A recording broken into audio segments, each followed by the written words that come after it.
sekali-kali Yahudi dan Nasrani itu tidak akan pernah ridha dengan Islam hatta tattabi'a millatahum, hingga kalian mengikuti agama mereka, mengikuti budaya mereka, mengikuti adat istiadat mereka, barulah mereka ridha dengan kita.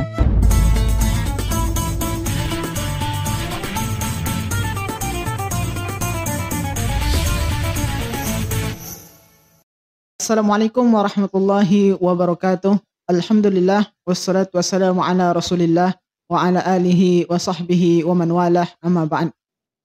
Baiklah, pada pembahasan kita kali ini adalah tentang kenapa sih orang-orang kafir itu pada mendukung Yahudi dan mereka menolak membela Palestina. Oke. Ketika kita mendengar nama Palestina, pasti orang-orang Islam di seluruh dunia yang pertama kali yang ada di benak mereka adalah Masjid Al-Aqsa. Kenapa sih? Yang pertama kali ada di pikiran mereka itu mengenai Palestina adalah Masjid Al-Aqsa. Mau tahu nggak sejarahnya? Kenapa? Karena Masjid Al-Aqsa yang ada di Palestina merupakan kiblat pertama umat Islam di seluruh dunia. Sebelum Masjidil Haram yang sekarang ini, yang dirubah pada masa baginda Nabi Muhammad SAW, dulunya kiblat pertama umat Islam adalah Masjid Al-Aqsa yang berada di Palestina. Di dalam Al-Quran, Allah Subhanahu wa Ta'ala menerangkan tentang perjalanan Nabi Muhammad SAW dari Masjidil Haram di Mekah ke Masjidil Aqsa yang ada di Palestina. A'udzu billahi minasyaitonir rajim.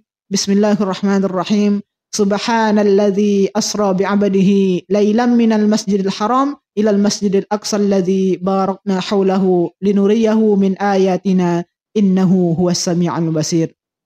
Subhanalladzi asra bi'abdihi lailan minal masjidil haram ilal masjidil aqsa.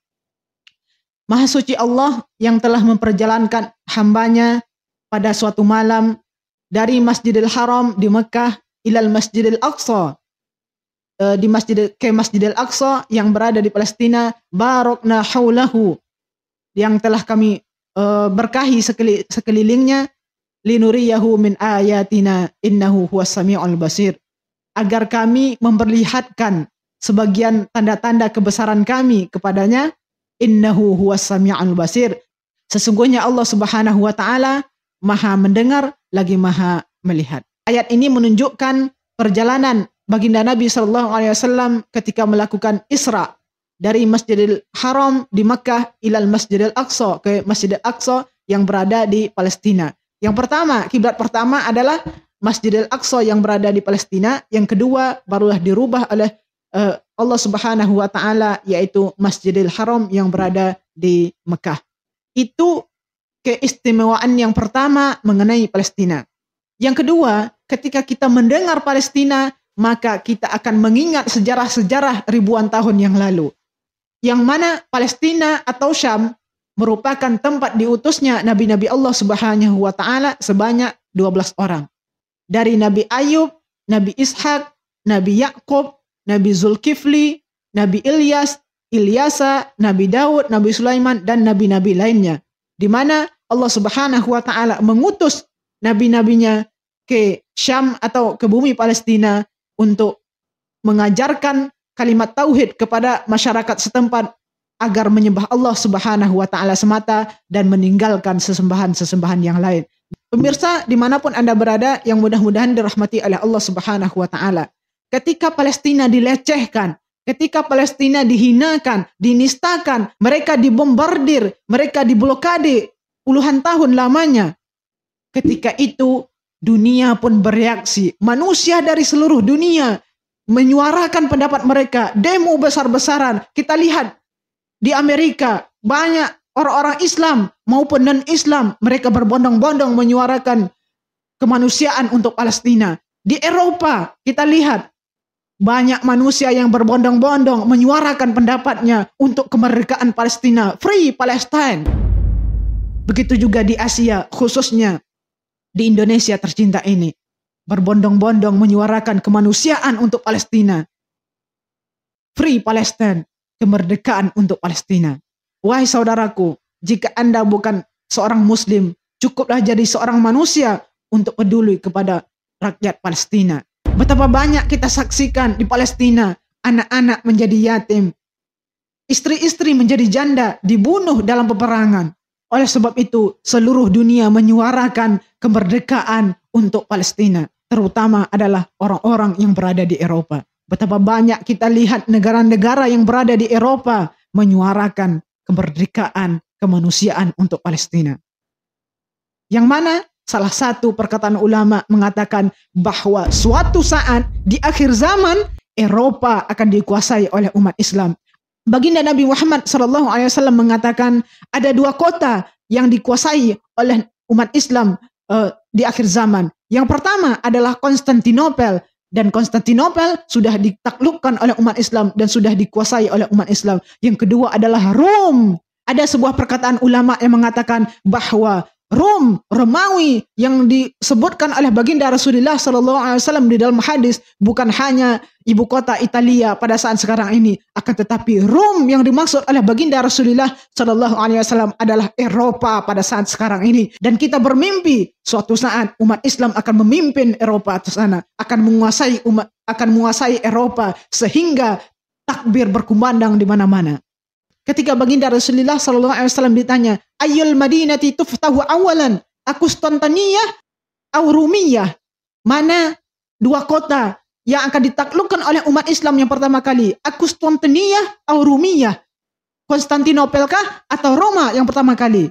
Faqala Rasulullah SAW, baginda Rasulullah SAW bersabda, Madinatu Hirakla tuftahu awalan, yakni Konstantiniyah. Yang pertama kali ditaklukkan oleh umat Islam adalah Madinatu Hirakla, yaitu kota Heraklius, yaitu Konstantinopel. Dan Konstantinopel sudah dikuasai oleh umat Islam. Tinggal Rom, Romawi yang kita bermimpi suatu saat Romawi yang dimaksudkan oleh baginda Rasulullah SAW adalah Eropa secara keseluruhannya. Allahu Akbar, Allahu Akbar, Allahu Akbar. Lalu kenapa orang-orang kafir, khususnya orang-orang kafir di Indonesia ini, mereka lebih mendukung Israel dibandingkan Palestina? Yang pertama yang kami ketahui adalah di dalam Alkitab mereka disebutkan bahwa tanah Palestina itu merupakan tanah yang dijanjikan untuk orang-orang Israel.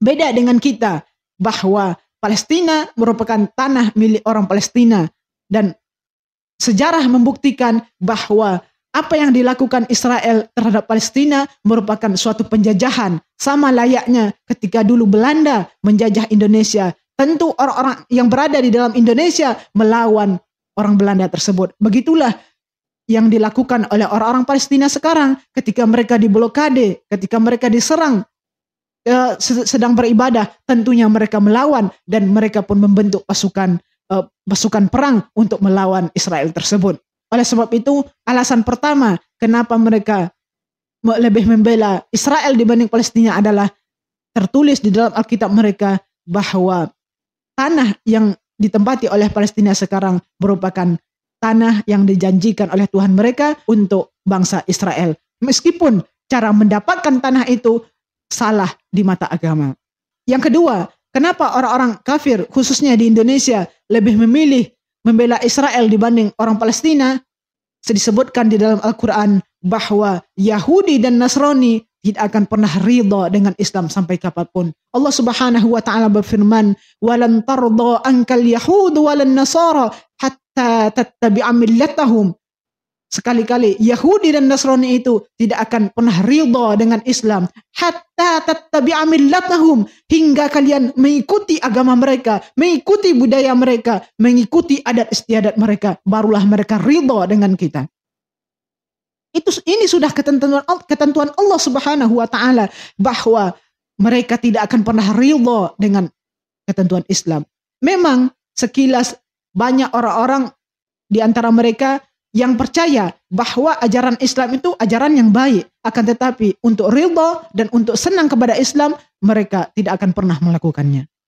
Begitulah yang digambarkan oleh Al-Quran, dan begitulah gambaran tadi tentang keistimewaan tanah Palestina.